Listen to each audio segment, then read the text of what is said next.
Bien, buenas noches, o buenos días, o buenas tardes, dependiendo del lugar donde estás observando el video. Mi nombre es Luis y vamos a hablar acerca de radiografías por neumoconiosis, según la escala de la Organización Internacional del Trabajo, también denominado OIT. Como bien conocen, esta es una escala que se utiliza a nivel internacional para diagnosticar todas aquellas enfermedades relacionadas con la neumoconiosis. Y es un tema muy importante porque se toman exámenes tipo MIR o aquí en Perú se toma también en consideración como parte de la salud ocupacional en calidad de materia para exámenes como ENAME Salud, que son importantes para nuestro internado o incluso para si buscamos tener una especialidad a largo plazo, ¿no? O, dicho de otra manera, para todos aquellos que queremos aprender sobre el tema, está abierto. Entonces, para comenzar, como nosotros sabemos, estas radiografías son muy importantes. En primer lugar, porque vamos a tener diferentes patrones radiográficos que toma en cuenta la Organización Internacional del Trabajo. Y como sabemos, el instrumento que nos permite alumbrar, por decirlo de alguna manera, a las imágenes radiográficas o sencillamente a las placas, viene a ser el negatoscopio. Y para esta radiografías utilizamos el negatoscopio de 3 cuerpos. ¿Y qué es el negatoscopio de 3 cuerpos? Como dice su nombre, es aquel que nos permite comparar 3 placas radiográficas al mismo tiempo. ¿Dónde voy a poner la placa que saco del paciente? En el centro. Y las placas que nos da para comparar la OIT a los lados. Y de esa manera vamos a ir comparando y establecer, digamos, no, la placa que le saqué al paciente A se parece más al patrón 1. O no, se parece más al patrón 3.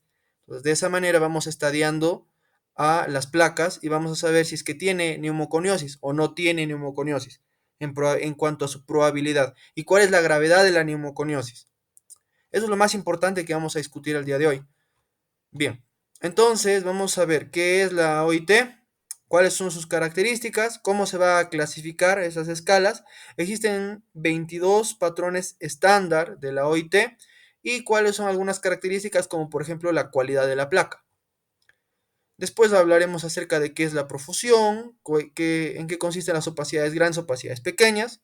Entonces esto va a quedar grabado para que después lo puedan revisar. Y cómo podemos comparar esto según la clasificación de la ILO. No es la abreviatura en inglés para Organización Internacional del Trabajo. Bien, entonces vamos a comenzar con nuestro tema.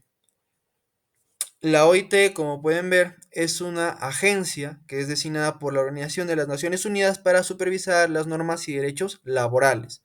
Entonces, es la OIT la cual decidió a partir del año 2000 elaborar la norma técnica para la radiografía de tórax, que en realidad esta idea se vino tomando desde el año 1950. Solo que mencionamos el año 2000 como un punto de corte, puesto que no se han hecho modificaciones desde esa fecha, o las que se han hecho han sido muy pocas. Entonces, esto a manera de una introducción, un acápite histórico. Bien, aquí nosotros vamos a tener la neumoconiosis.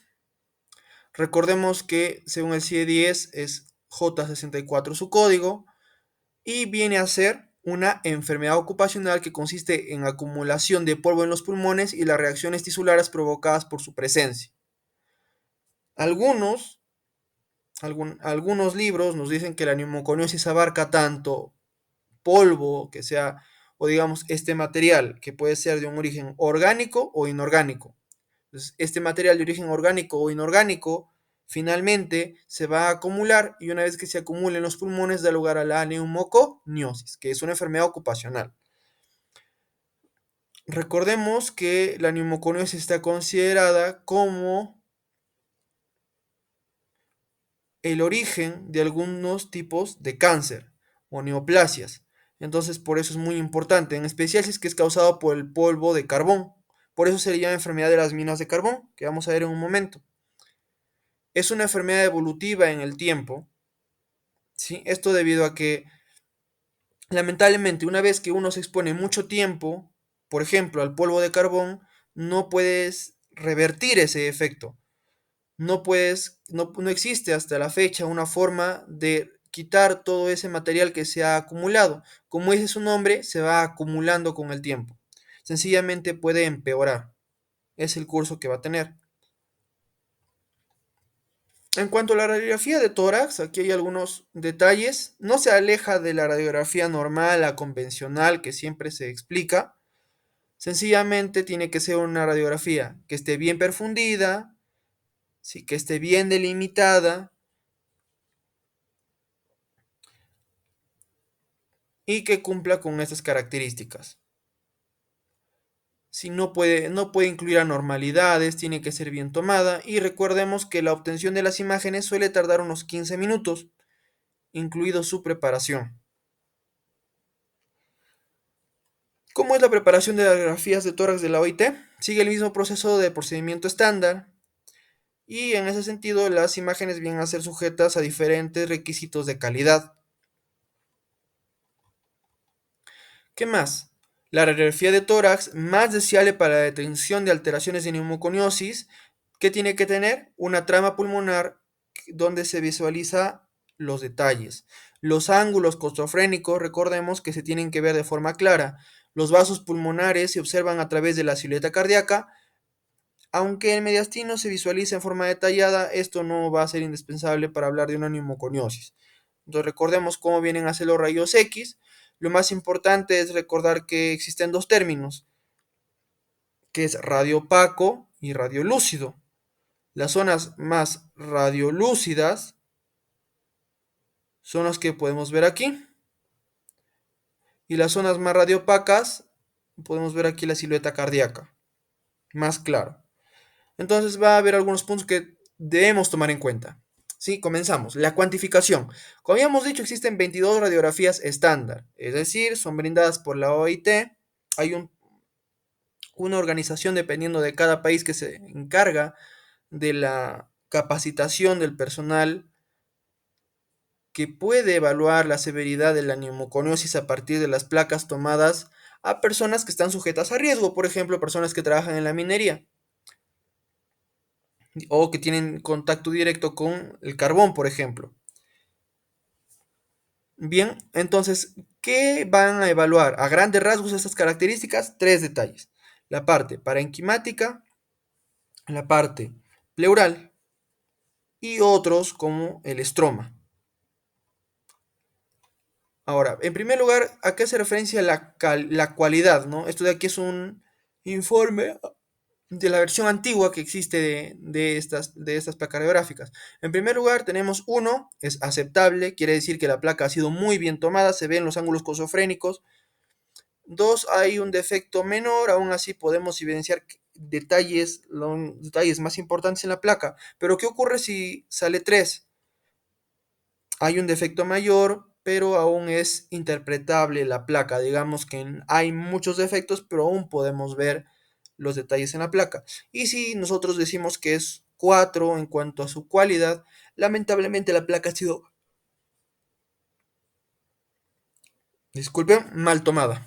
Y no podemos interpretarla lamentablemente, tenemos que tomar otra placa. Ahora, ¿a qué hace referencia a las opacidades grandes?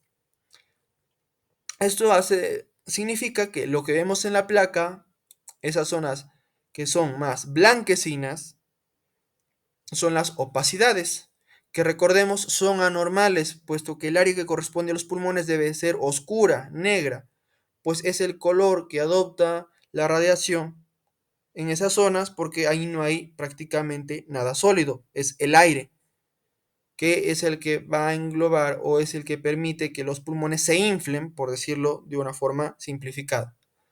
Entonces tenemos opacidades grandes y esto va a depender del tamaño de esos puntos. Recordemos que hay reglitas, escalas que nos permiten ver el tamaño que van a tener estos puntos blanquecinos. Si es que decimos que es A, el tamaño de las opacidades grandes, quiere decir que estas opacidades son de un diámetro mayor a los 10 milímetros, pero menor a los 50 milímetros. O que varias opacidades tienen un diámetro mayor a 10 milímetros, pero igualmente menor a los 50. Si decimos que es tipo B, ¿qué quiere decir? Que una o más opacidades, o la única opacidad que existe en la plaquita, es mayor a 50 milímetros, pero es menor al área de la zona superior derecha, o RU, por sus inicios en inglés que vemos aquí, ¿sí? Del pulmón derecho del paciente, por eso dice superior derecha. Y si decimos que C, quiere decir que el área combinada de todas las opacidades es mayor a la zona superior derecha, o sea, de todas las opacidades, por primera vez va a ser mayor. Y hay algunos detalles que podemos tomar en cuenta. Primero, que el borde inferior de la zona superior derecha se debe encontrar en el margen inferior del extremo de la segunda costilla. ¿Sí? Aquí podemos ver, en el margen inferior del extremo de la segunda costilla debemos ver el borde inferior del área superior derecha. Aquí tenemos algunas plaquitas que son A, recordemos el tamaño que tiene A es pequeño, el tamaño en B va aumentando las zonas blanquecinas, como podemos observar, y en C estas zonas blanquecinas son mucho más grandes al área superior derecha del pulmón. Entonces, como pueden ver, las zonas blanquecinas van aumentando progresivamente desde A hasta C. Pasamos a las opacidades pequeñas. Aquí se ha clasificado en niveles, ¿qué quiere decir? Nivel 1, 0, 1, 2, 3 y 4. Esto se debe a que se considera la forma, tamaño y localización de estas opacidades en la placa. Todo depende de la placa, de nuevo. ¿Y cómo lo vamos a clasificar? Tomando en cuenta si estas opacidades son de una forma regular. Si es que son regulares, los clasificamos como P, Q, R. Como pueden ver, tienen una forma que tiende a ser redonda, circular. Por otro lado, si es que esta forma ya es irregular, adopta cualquier forma, ya diríamos que es ST o U. Y como pueden ver, son irregulares. Ahora, cuando es regular, ¿por qué se pone P, Q o R y no una sola letra? P quiere decir que estas van a tener un diámetro mayor menor a 1,5 milímetros. Q que está entre 1,5 y 3 y R entre 3 y 10.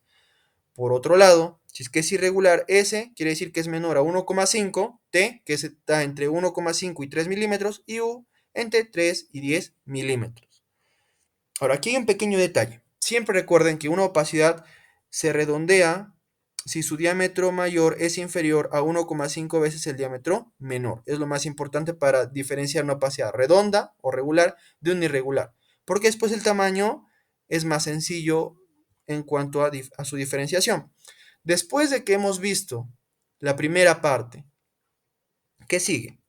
Tenemos que ver cuál es el tipo predominante de opacidades. Si es que vemos una placa y hay opacidades de diferente tipo, tenemos que nombrar a cada tipo. Bien, ¿y cómo lo nombramos? Decidimos, por ejemplo, si la mayoría de opacidades son de tamaño entre 1,5 y 3 milímetros y son regulares, por lo tanto es Q, pero como solo hay de ese tamaño es QQ.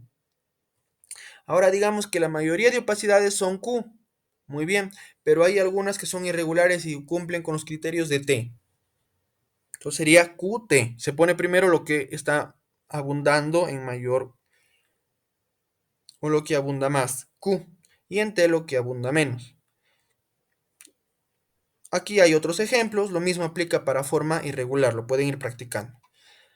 ¿A qué hace referencia la profusión? Profusión es la concentración de las opacidades pequeñas en una zona afectada de pulmón, tan simple como eso. Aquí vamos a tener las zonas de profusión, para ello se divide cada pulmón en 6 partes, como pueden ver por estas líneas. Los campos pulmonares se dividen en 6 zonas, y las zonas afectadas son las que aquí tenemos marcadas. Ahora, ¿cómo vamos a nombrar la profusión de opacidades pequeñas? Se nombra desde el 0 hasta el 3, 0, 1, 2 y 3. 0 quiere decir que la profusión, es decir, la concentración de opacidades pequeñas es nula, puesto que no las hay, o si es que las hay, existen demasiado pocas. Por ende, 0 o normal. Pero 1, 2 y 3 ya es anormal, porque hay muchas opacidades pequeñas. ¿Y cómo podemos combinar todo esto? 0, guión 0, 0, 0, 1, 1, 0, como un 2, 1, así hasta 3 más.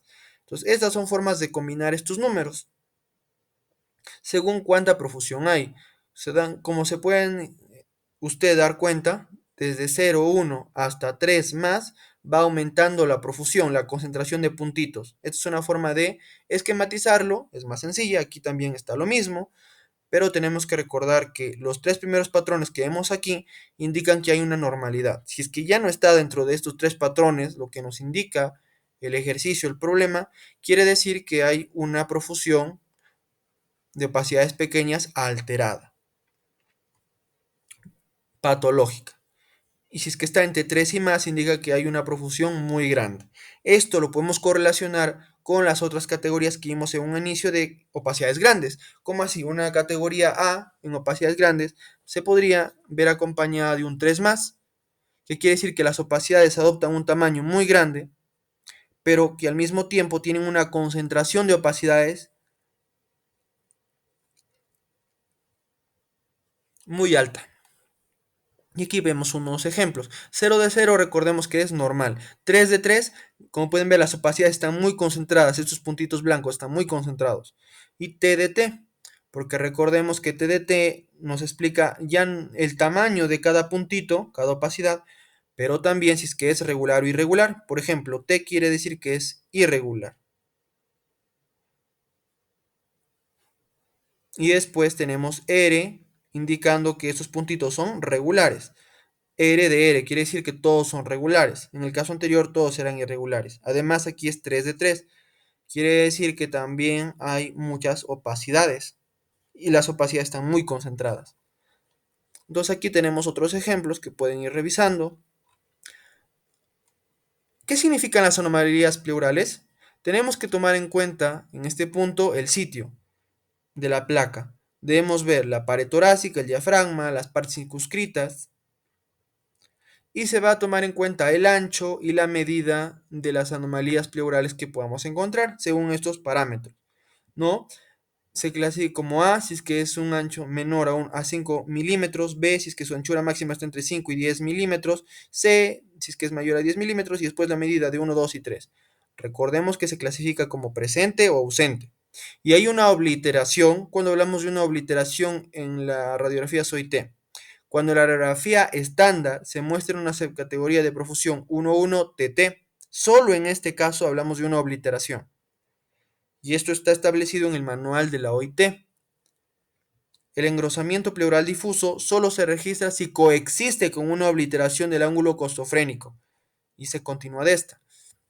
Ahora, ¿qué ocurre si es que el paciente no solo tiene neumoconiosis, sino que también tuberculosis? ¿O qué pasa si tiene cavidades, tiene un corazón pulmonar, tiene una anomalía del tamaño o forma del corazón, entre muchas otras? Entonces, para acompañar el pronóstico de la neumoconiosis que hemos encontrado, tenemos que valernos de 29 símbolos que representan situaciones distintas que sí o sí tenemos que reportar y por lo tanto el uso de estos 29 símbolos es obligatorio. Y podemos utilizar la AX para mencionar una coalescencia de pequeñas ovacidades neumoconióticas, Bu para mencionar que hay una bulla, y otros símbolos que pueden encontrar aquí. Por ejemplo, aquí es una fibrosis pulmonar idiopática con patrón empanal, que puede acompañar, como ya se sobreentiende, a un proceso de neumoconiosis. Ahora, en cuanto a su epidemiología, recordemos que existen casos de minería, como hay en el Perú, una neumoconiosis se va relacionada a la construcción, por ejemplo, cobalto, tungsteno, una exposición a polvo. Aquí podemos encontrar otros ejemplos, vamos a mencionar algunos, como por ejemplo, factores de riesgo para generar neumoconiosis están las partes o las propiedades físicas del polvo, el número de partículas por volumen, el tamaño y distribución de las partículas, la masa de polvo por unidad de volumen. En cuanto a la minería, aquellos trabajadores que están involucrados en procesos de extracción mineral, del tamizado de lavado, de la agitación en baldes, o dependiente del trabajador en trabajo de esfuerzo físico, enfermedades pulmonares concomitantes, tabaquismo, o puede ser incluso dependiente del ambiente de trabajo, el tiempo de exposición, la altitud y medidas de control de polvo ambiental. Ahora hay algunos puntos a destacar. Primero, no todos los expuestos tienen neumoconiosis. Es decir, el hecho de desarrollar neumoconiosis depende de muchos factores. No solo depende de estar expuesto o no al ambiente, sino que también juega un papel importante la parte genética. Es por ello que decimos que existe una predisposición individual. Su evolución es progresiva e irreversible, ya lo hemos explicado en un inicio, y no existe una correlación entre la imagen radiológica y el deterioro funcional, lo cual es lamentable, porque no siempre aquellos hallazgos que se hacen a partir de la placa SOIT son fidedignas, a pesar de que se sigue todo aquello que se establece por este documento de la Organización Internacional del Trabajo, debido a que en el mismo documento y en otras fuentes nos mencionan de que siempre hay un riesgo hay una posibilidad de error. Aquí tenemos dos conceptos de los más importantes. Uno de los tipos de neumoconiosis más importantes hace referencia a la neumoconiosis del minero de carbón, que es la enfermedad más frecuentemente asociada con la minería de carbón. No es una enfermedad de desarrollo rápido y suele tardar al menos 10 años en manifestarse. Tiene un periodo de latente muy importante. La asbestosis viene a ser el nombre dado a una neumoconiosis subsiguiente a la exposición a polvo de amianto. Aquí tenemos otros tipos de asbestosis. Ahí está, ahí tenemos la fuente también. Ahora existen actividades laborales de exposición al polvo mineral, como por ejemplo el polvo de sílice, si trabajan en minas, túneles, en fundición, silicatos, exposición a asbesto, ya comentamos, la exposición al talco, suavizados de superficies, aquellos trabajadores de cerámica, la caolinosis en minería, industrias de papel, porcelana o carbón, mencionamos ya la minería del carbón. Existen trabajos relacionados, por ejemplo, aquellos que están involucrados con el aluminio, el berilio y metales duros.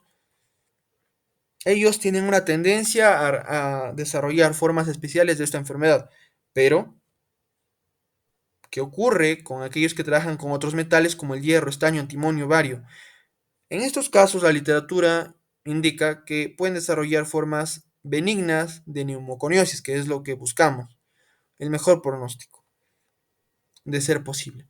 Las actividades en riesgo, ahí tenemos para asbestosis, la exposición laboral, ferrocarriles, sector eléctrico, para aluminiosis, preparación de polvos de aluminio, para talcosis, la industria farmacéutica y cosmética, para viriliosis, la extracción y metalurgia de berilio, la industria aeroespacial, por metal duro o acero de Widia. Trabajó en los que hay inhalación de metales sintetizados, níquel, cobalto. Existe una duración mínima de exposición y latencia dependiendo del tipo de neumoconiosis. Recordemos que las silicoses son las más comunes,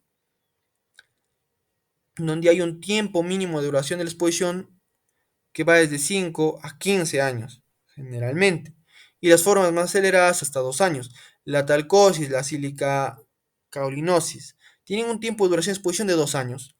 Las neumoconiosis por metal duro o acero de Widia tienen un tiempo mínimo de exposición de 1 año, pero puede irse hasta los 10 años.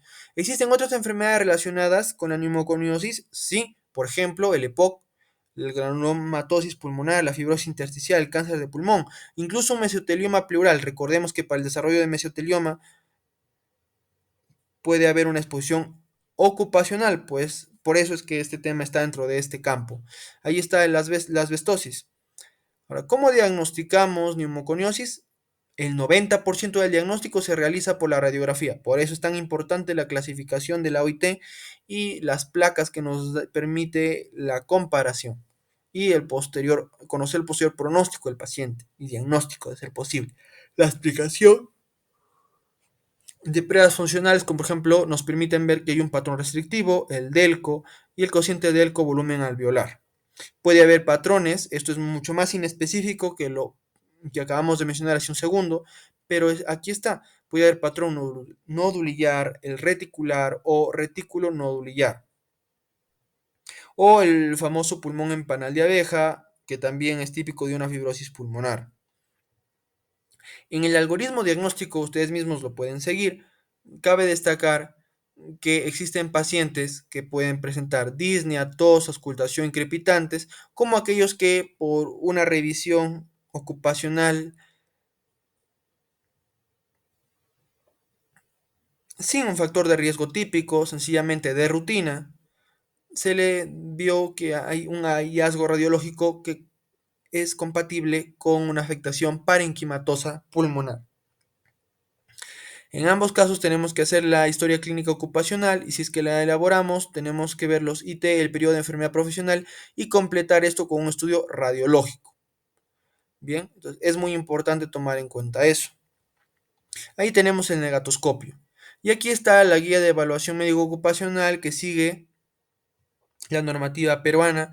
Y sencillamente lo que hemos hecho en lo largo de la exposición es explicar parte por parte en qué consiste esta guía, este formulario, esta adaptación del formulario del informe radiológico de la OIT. Como pueden ver, hablamos de zonas afectadas, de la profusión, de la forma y tamaño, de si hay opacidades grandes o no, clasificación A, B y C.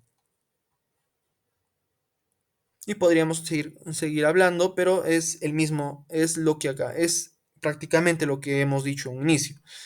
¿Cómo podemos prevenir esto? Con prevención primaria, secundaria y terciaria.